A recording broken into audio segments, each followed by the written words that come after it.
Hi, everybody. Today we're going to be talking about solutions. I'll be going through this presentation, which I'll post with this video. So you can go look at the presentation at your own speed or just go through it with me right now. So first we'll talk about some definitions and then we'll go over some practice problems. So when you're talking about solutions, you get the solute, you get the solvent, and then you get the solution.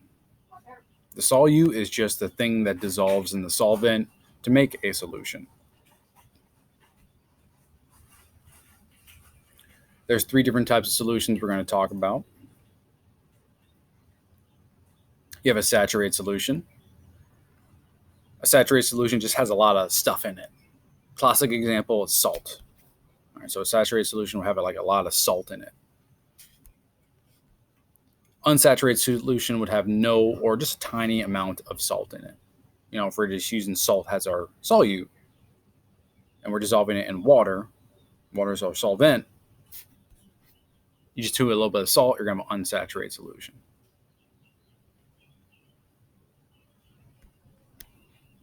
And then a supersaturated solution, you have so much that the solution becomes what's called saturated, or you have a saturated solution. So one way to visualize this is if you add a little bit of salt into a glass of water, you're not going to see the salt. It dissolves. But if you keep adding salt, eventually you'll see the salt collect at the bottom of the glass. That's a supersaturated solution once you see salt collecting at the bottom. Now, the way you measure how much like salt you're adding to water, or really anything that you're adding to, usually water is like the universal solvent. That's the thing we usually mix stuff with, solutes with. There's a way to measure how much solute you're going to add to a solvent to make a solution. And that's talking about concentration, a concentration of a solution, like how much solute, how much solvent to make that solution. It's a very big part of chemistry because when you're making solutions, to do experiments or for whatever anything that's chemistry related, you want to be very precise with how much solute you're adding to a solvent to make a solution. Something to keep in mind is things that don't dissolve and things that do dissolve. Show some examples here in a second.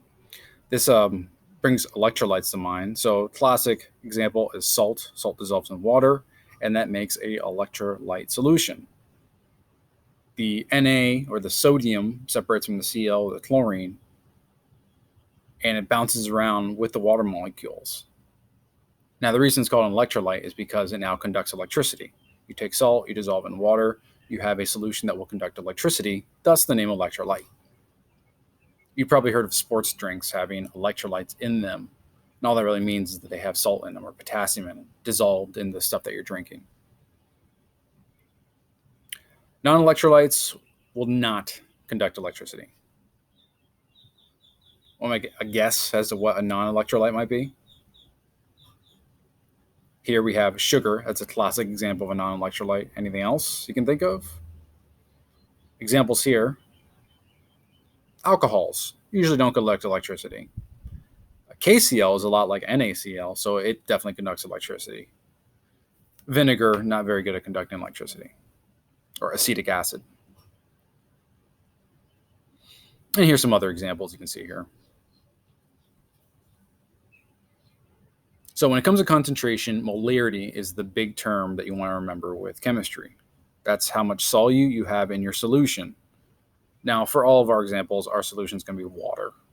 All right, if you ever take more advanced chemistry, you can come up with other solutions, but we're just going to stick with water.